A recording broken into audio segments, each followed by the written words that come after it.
హరి ఓం. ప్రియపుత్రి పుత్రులారా, ఒక నీతి శాస్త్రంలో సేకరించబడినటువంటి ఒక శ్లోకం నవవిధ భక్తి గురించి వివరించే శ్లోకాన్ని నేను మీతో పంచుకోవాలనుకుంటున్నానండి. పఠనం శ్రవణ మాత్రాన మనకి ఆనందం గొలిపే శ్లోకం ఇది.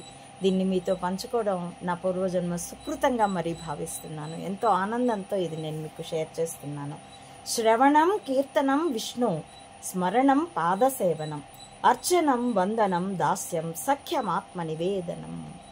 పలికినంత మాత్రానే, పఠించినంత మాత్రానే, వినినంత మాత్రానే ఆనందము, పరవశము, గూస్ బంప్స్ అంటారే అలాంటిది కలుగుతుందండి. రోమాంచితం.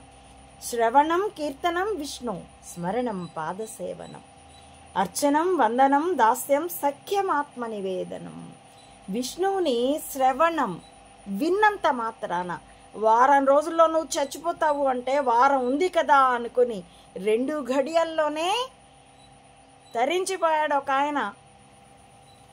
కాబట్టి నాకు వారం ఉంది కదా అని పరీక్షిత్తు పరమానందంగా వినడం కోసమే, భాగవతాన్ని ఆయన నెపాన మనకు అనుగ్రహించడం కోసమే పరీక్షిత్తు జన్మించాడేమో అన్నట్లు పాండవ వంశం సమూలంగా నాశనమయ్యాక తిరిగి పునర్జీవితుడు జీవింప చేయబడినటువంటి పరీక్షిత్తు సుఖయోగి నోట భాగవతం, ఎంత అమృతం అండి. భాగవతం భాగవతం భాగవతం భాగవతం భాగవతం భాగవతం అంటూ ఆ శ్రవణంతో తరించిపోయాడు. వారంలో, మనకి వారమే, ఏదో వారం చేస్తాం, అదో సోమో మంగళో బుధో గురో శుక్రో శనో వారమే, కానీ ఆయన తరించినాడు శ్రవణంతో.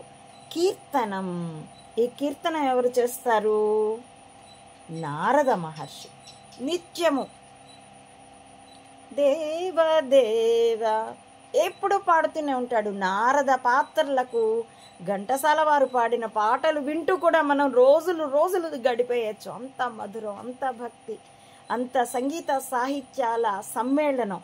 అలా కీర్తనంతో నారద మహర్షి ఆయన మహతి వీణ మీటుకుంటూ, ఆయన పాడుకుంటూ ఆ విష్ణువుని కీర్తిస్తూ ఆయన తరించిపోయినాడు. స్మరణం నిత్యం నారాయణ నారాయణ నారాయణ. నా దీక్షా గురువు పూజ్యపాదులు ప్రసన్నానందగిరి స్వాముల వారు ఎవరితో ఏం మాట్లాడుతున్న మధ్యలో నారాయణ నారాయణ నారాయణ నారాయణ అంటూ ఉంటారు. కానీ ఆయన చేతుల్లో సన్యాస దీక్ష తీసుకున్న నేనైతే ఈశ్వర ఈశ్వర అనుకుంటాను. అందుకు ఆయన అభ్యంతరం కూడా చెప్పలేదు.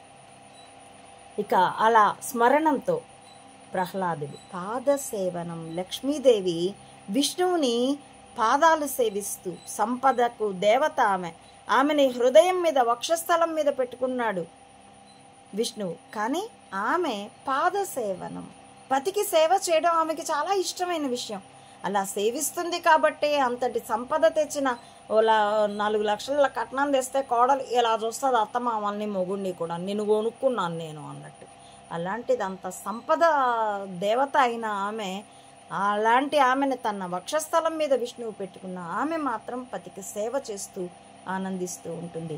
ఆ ఆత్మ నివేదన ఆమె సేవతో చేసింది, పాదసేవతో. అర్చనం, పృథు చక్రవర్తి అర్చనతో తరించిపోయినాడు. ఈ పృథు నుండి అయితే ఆయన దేహాన్ని చిలికితే,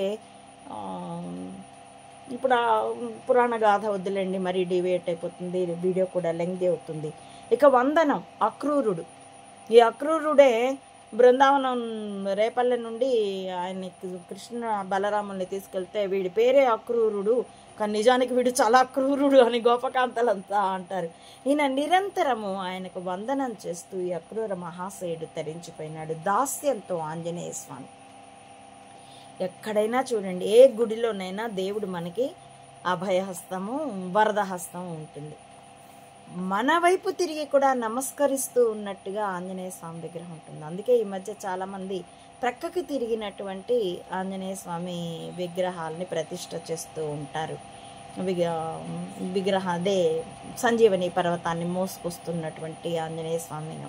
అదే రోడ్ల మీద ప్రక్కన ఎత్తాటి విగ్రహాలు పెట్టిందైతే ఆయన నమస్కరిస్తూ ఉన్నట్టే. చాలా గుడుల్లో, పురాతన గుడుల్లో ఆయన నమస్కరిస్తూ, మనకు కూడా నమస్కరిస్తుంది. ఎందుకంటే ఆయన దాస్యం, అందరిలోనూ రాముణ్ణి చూడగలడు. రాముణ్ణి ఎప్పుడూ ఆయనకి దాసుడు, నేను రాముని యొక్క దాసుణ్ణి అని చెప్పుకుంటాడు ఆయన. ఇక సఖ్యం, ఈ సఖ్యంతో తరించిపోయిన వాడు అర్జునుడు. చిలికాడు పార్థా అని ఆయన పిలిస్తే మాధవా అని ఈయన పిలుచుకుంటూ దశనామ ఉన్నటువంటి అర్జునుడు సఖ్యంతో స్నేహంతో తరించిపోయినాడు.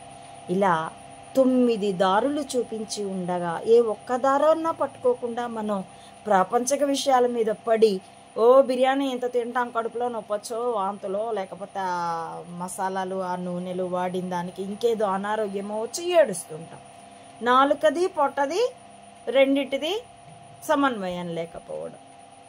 అలాగా ఈ దేహానికి ఉన్నటువంటి పంచేంద్రియాలతో, పంచ జ్ఞానేంద్రియాలు, పంచ కర్మేంద్రియాలతో సంబంధపడి ఏవేవో చేసి ఏదో దుఃఖపడి నా రాత నా కర్మ అనుకుంటూ 9 దారులు తెరిచి ఉన్నాయి. ఏ ఒక్క దారిలో వెళ్ళినా అమృతాన్ని అందుకుంటాం, ఆనందాన్ని అందుకుంటాం. మన అనుభూతుల్ని ఇంకెవరైనా అర్థం చేసుకోగలరో లేదో, కానీ వాటిని మనకి స్నేహితుడై మరీ పంచుకుంటాడు ఈశ్వరుడు. భగవత్ ప్రేమ ఎంత అపురూపమైన అనుభూతో, ఎంత అపురూపమైన ఆనందమో అనుభవిస్తేనే తెలుస్తుందండి. మాటల్లో చెప్పలేం కదా, అర్థము చేసుకోలేం కదా, అనుభవించవలసిందే. అలాంటి అనుభవాన్ని ఈశ్వరుడు సాధన చేసే వారందరికీ అనుగ్రహించాలని కోరుకుంటూ హరి ఓం. ప్రియ పుత్రి పుత్రులారా, నా ఈ వీడియోల కంటెంట్ మీకు నచ్చితే please like, share and recommend my channel to others as well. Subscribe it. Please support Amma Odi Mata Ananta Ananda to spread the truth of either spying or spirituality up to the roots of this society. As well, support me financially also to win this war with wisdom as weapon. www. భావి తరాల భద్రత కోసం, ముఖ్యంగా ఆహార భద్రత కోసం కూడా ఈ మెదళ్ళే ఆయుధాలుగా యుద్ధం. ఇందులో పాలు పంచుకోవలసిందిగా ప్రియ పుత్రి పుత్రులందరినీ రాజకీయాలకి, కులమతాలకి అతీతంగా స్వాగతిస్తున్నానండి. Thank you for watching.